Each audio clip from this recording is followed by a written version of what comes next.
କାହିଁକି ହୁଏ kidney failure? ଆପଣମାନେ ସମସ୍ତେ କେବେ ନା କେବେ ଏହା ଭାବୁଥିବେ ଯେ କିଡ଼ନୀ କେମିତି ଫେଲ୍ ହୁଏ ବା କେଉଁ କାରଣରୁ କିଡ଼ନୀ ଫେଲ୍ ହୋଇଥାଏ।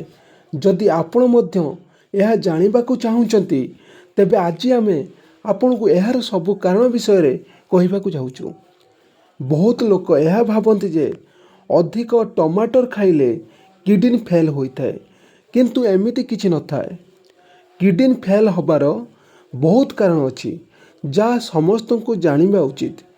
କ'ଣ ଆପଣ ଏହା ଜାଣିଛନ୍ତି ଯେ କିଡ଼ନୀ ଫେଲ୍ ହେବା ଆଗରୁ ମଣିଷକୁ ଜଣା ପଡ଼ିନଥାଏ, କାହିଁକି ନା କିଡ଼ନୀ 80% ଫେଲ୍ ହେବା ପରେ ଏହାର ଲକ୍ଷଣ ଦେଖାଯାଇଥାଏ।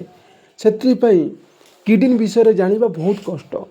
କିନ୍ତୁ କ'ଣ ଆପଣ ଜାଣିଛନ୍ତି ପରିସ୍ରାକୁ କିଡ଼ନୀ ଆଇନା କୁହାଯାଏ, କାହିଁକି ନା କିଡ଼ନୀର କିଛି ଅସୁବିଧା ହେଲେ ଆମ ପରିସ୍ରାରେ ଅସୁବିଧା ଦେଖା ଦେଇଥାଏ।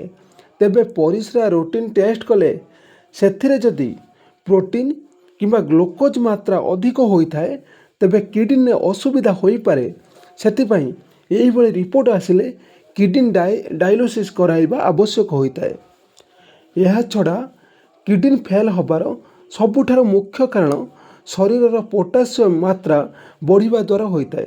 ଯଦି ଆପଣଙ୍କ ଶରୀରରେ ପୋଟାସିୟମ୍ ମାତ୍ରା ବଢ଼ୁଛି ତେବେ ଏହା ମଧ୍ୟ କିଡ଼ନୀ ଫେଲ୍ର କାରଣ ହୋଇଥାଏ। ପୋଟାସିୟମ୍ ବହୁତ ଭୟଙ୍କର ଭିଟାମିନ୍ ଅଟେ। ଏହା ବଢ଼ିବା ଦ୍ୱାରା ମଣିଷକୁ ହାର୍ଟ ଆଟାକ୍ ଭଳି ସମସ୍ୟା ଆସିପାରେ। ତେବେ ମଣିଷକୁ ବଞ୍ଚାଇବା ପାଇଁ ଡକ୍ଟରଙ୍କୁ ସମୟ ମଧ୍ୟ ମିଳିନଥାଏ। ତେବେ ପୋଟାସିୟମ୍ ବଢ଼ିବା ଦ୍ୱାରା କିଡ଼ନୀ ମଧ୍ୟ ଫେଲ୍ ହୋଇଥାଏ। ସେଥିପାଇଁ ପୋଟାସିୟମ୍ ଯୁକ୍ତ ଖାଦ୍ୟ କମ୍ ସେବନ କରନ୍ତୁ। ତେବେ କିଡ଼ନୀ ଖରାପ ହେବାର ମୁଖ୍ୟ ଲକ୍ଷଣ ହେଲା ରାତିରେ ନିଦ କମ୍ ଆସିବା। ଯଦି ଦେଖିବେ ଆପଣଙ୍କୁ ରାତିରେ ନିଦ କମ୍ ଆସୁଛି ତେବେ ଆପଣଙ୍କ କିଡ଼ନୀ ଫେଲ୍ ହୋଇଥାଇପାରେ। ଦିନରେ ନିଦ ଲାଗିବା ସହ ବହୁତ ଦୁର୍ବଳ ଅନୁଭବ ହେବ, କିଛି କରିବା ପାଇଁ ଇଚ୍ଛା ମଧ୍ୟ ହେବ ନାହିଁ। ଏହା ସହ ରାତିରେ ବାରମ୍ବାର ଆପଣଙ୍କୁ ପରିସ୍ରା ଲାଗିବ। ତେବେ ଏହିଭଳି କିଛି ବି ସମସ୍ୟା ହେଲେ ଆପଣ ପରିସ୍ରା ଟେଷ୍ଟ କରାନ୍ତୁ, ଜଣାପଡ଼ିଯିବ। ଏହା ସହ ବହୁତ ଲୋକ କୁହନ୍ତି ଯେ ପରିସ୍ରା ହଳଦିଆ ହେଲେ କିଡ଼ନୀ ଖରାପ ହୋଇଥାଏ, ଯାହା ଭୁଲ ଭାବନା ଅଟେ। ଜଣ୍ଡିସ୍ ଭଳି ରୋଗରେ ପରିସ୍ରା ହଳଦିଆ ହୋଇଥାଏ।